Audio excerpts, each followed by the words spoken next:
In March 2024, Jennifer Martinez walked into a Wells Fargo branch in Phoenix, Arizona, and did something that seemed completely insane to her parents. With inflation still running hot and interest rates at 7%, she took out a $400,000 mortgage to buy her first home. Her father, a retired accountant who had spent 40 years preaching the gospel of staying debt-free, was horrified. "You're buying at the peak," he told her. "Wait until prices come down." But Jennifer had done her homework, and she understood something her father's generation had forgotten, something that millions of Americans learned the hard way during the inflation of the 1970s and are relearning right now. Sometimes the worst financial decision you can make is to have no debt at all.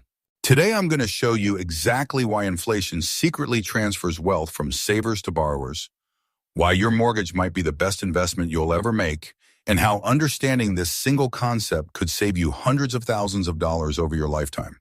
1. Inflation transfer machine. Let's start with a story that will make this crystal clear. It's 1975. Two neighbors in suburban Chicago, both 30 years old, both making $15,000 a year. They each want to buy similar houses on the same street for $40,000. Tom is conservative. He's scared of debt. He decides to save aggressively and pay cash. He rents a small apartment for $200 a month and puts every spare dollar into a savings account earning 5% interest. Susan takes the opposite approach. She puts down $8,000 and takes out a $32,000 mortgage at 9% interest with a monthly payment of $257. Now let's fast forward to 1985, just 10 years later.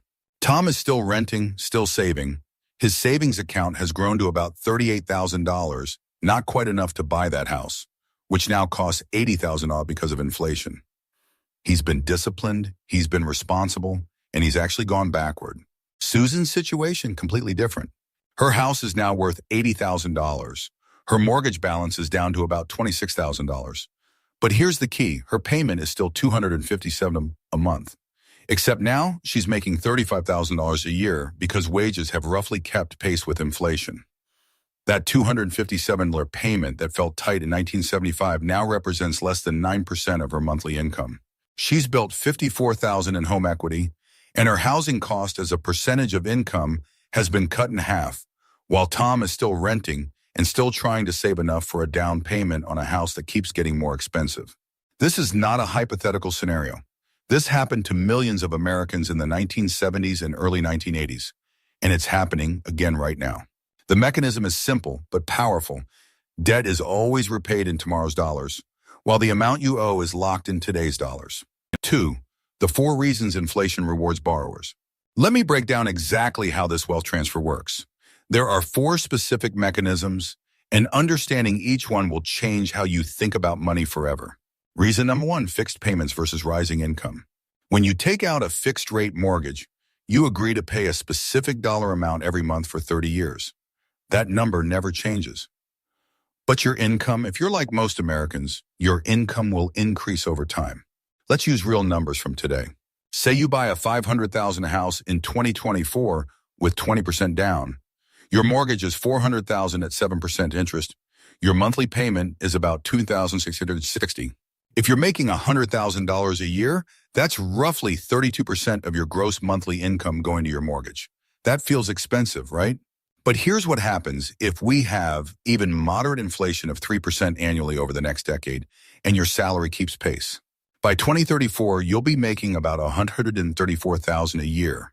Your mortgage payment is still $2,060. Now it's only 24% of your income. The burden has dropped by 25% without you doing anything. By 2044, if this continues, you'll be making about $180,000. That same $20,660 payment is now just 18% of your income. You're paying the same dollars, but they represent less and less of your earning power every single year. Your parents who bought a house in 1995 for $150,000 with a $10,200 monthly payment understand this viscerally. That $20,000 felt significant then. Today, it feels like nothing. That's inflation working in the borrower's favor. Reason number 2, the real interest rate trap. This is where it gets really interesting and where a lot of people get confused. There's a concept in economics called the real interest rate. It's simple. Your real interest rate is your nominal interest rate minus the inflation rate. So if you have a 7% mortgage and inflation is running at 3%, your real interest rate is 4%. You're actually paying 4% in real terms. But here's where it gets wild. During the high inflation period from 2021 to 2023, inflation peaked at over 9%. If you had locked in a 3% mortgage in 2020 or 2021, you had a negative real interest rate of 6%. Think about what that means. The bank was effectively paying you to borrow money. Your debt was shrinking in real terms faster than the interest could accumulate. This happened in the 1970s too. Mortgages were around 7 to 8%, but inflation hit 13%. Real interest rates went negative. Millions of homeowners paid back their loans with money that was worth significantly less than what they borrowed. And here's the kicker. Savers got destroyed. If you had money in a savings account earning 5% while inflation was running at 10%, you were losing 5% of your purchasing power every single year, even though your account balance was going up. The people who borrowed money and bought real assets won. The people who saved and waited lost. It's mathematical, it's predictable, and it's happening right now. Reason number 3, assets appreciate, debt doesn't. Here's something that sounds obvious, but has profound implications. When you buy a house with a mortgage, the house can go up in value, but your debt stays the same. Let's say you bought a $400,000 house in 2020 with $80,000 down and a $320,000 mortgage. By 2024, that house is worth $520,000 in many markets. Your mortgage balance is down to maybe $300,000. You now have $220,000 in equity. You've more than doubled your initial $80,000 investment in just 4 years. But here's what people miss. Even if the house had stayed at $400,000, you'd still be building wealth because you're paying down that $320,000 debt with inflated dollars that are worth less than the dollars you originally borrowed. This is why real estate has created more millionaires than any other investment in American history.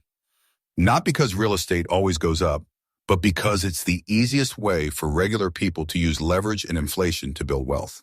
Your house is an inflation hedge purchased with debt that gets cheaper every year. It's a wealth-building machine that runs on autopilot. Reason number 4, inflation changes the game. The final reason is psychological and behavioral, but it might be the most important. Inflation creates urgency. When prices are rising, the cost of waiting goes up every single day. Think about it. If you know your rent is going up 8% a year, if you know house prices are climbing 5 to 10% annually, if you know building materials and labor costs are increasing, what's your incentive to wait? There is none. Every month you wait, you need a bigger down payment. Every month you wait, you need to qualify for a larger loan. Every month you wait, the gap gets wider. Meanwhile, if you lock in a fixed-rate mortgage today, you've essentially frozen your housing cost at today's prices. Your neighbors who wait will be paying more for the same or smaller houses with higher monthly payments. This creates a self-reinforcing cycle. People who understand inflation borrow early and aggressively. People who don't understand it wait, save, and watch their purchasing power erode. And once you're in debt during inflation, you have leverage in other ways too. If you struggle to make payments, time is on your side. Every month that passes, your debt becomes less burdensome in real terms. Lenders know this, which is why they're often willing to renegotiate rather than foreclose. The 2024 Playbook. So what does this mean for you right now in 2024 and 2020? First, let's be clear about what this is not. This is not a recommendation to go into reckless debt. This is not advice to buy things you can't afford or to ignore the risks of borrowing. But if you're sitting on the sidelines waiting for the perfect time to buy a house, waiting for rates to drop, waiting for prices to fall, you need to understand what you're actually betting on. You're betting on deflation. You're betting that your dollars tomorrow will buy more than your dollars today. And that bet has been a losing bet for 90 of the last 100 years in America. Here's what smart borrowers are doing right now. 1, they're locking in fixed-rate debt while they can. Whether it's a mortgage, a business loan, or student loan refinancing, fixed-rate debt is your friend in an inflationary environment. Variable rate debt is a trap. 2, they're buying real assets with that borrowed money. Houses, rental properties, businesses, equipment, things that hold value or generate income as prices rise. They're not borrowing to buy cars that depreciate or consumer goods that lose value. 3, they're stress testing their ability to make payments. This is critical. The inflation advantage only works if you can actually afford the monthly payment. If you lose your job or your income drops, debt becomes dangerous fast. Make sure you have emergency savings and stable income before taking on significant debt. 4. They're thinking in 10 and 20-year time horizons, not 2-year time horizons. The inflation advantage compounds over time. If you might need to sell in 2 years, this strategy doesn't work. But if you're buying a home you'll live in for a decade or more, the math is overwhelmingly in your favor. Let me give you a concrete example of what this could mean for your wealth. If you buy at a $500,000 house today with a $400,000 mortgage at 7%, and we have just 3% average inflation over the next 20 years, here's what happens. Your house will be worth approximately $900,000 in 20 years. Your mortgage balance will be paid down to about $230,000. You'll have $670,000 in equity from a $100,000 down payment. But the real kicker is this: that $2,660 monthly payment you're making today will feel like you're paying about $1,600 into today's dollars by year 20 because of inflation's effect on your income and purchasing power. Meanwhile, if you rent and save, you're fighting an uphill battle. Your rent goes up every year. The house you want to buy gets more expensive every year. The down payment you need gets larger every year. Remember Jennifer Martinez from the beginning? She bought that house in Phoenix in March 2024.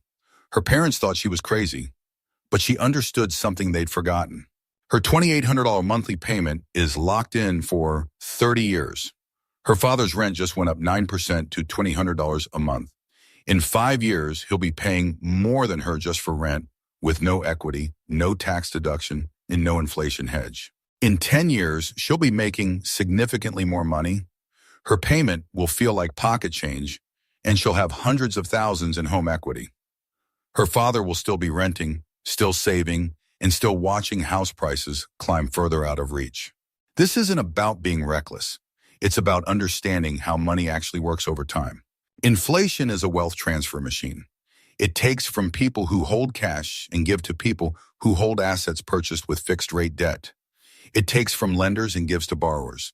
It takes from people who wait and gives to people who act. The question isn't whether this is fair or unfair.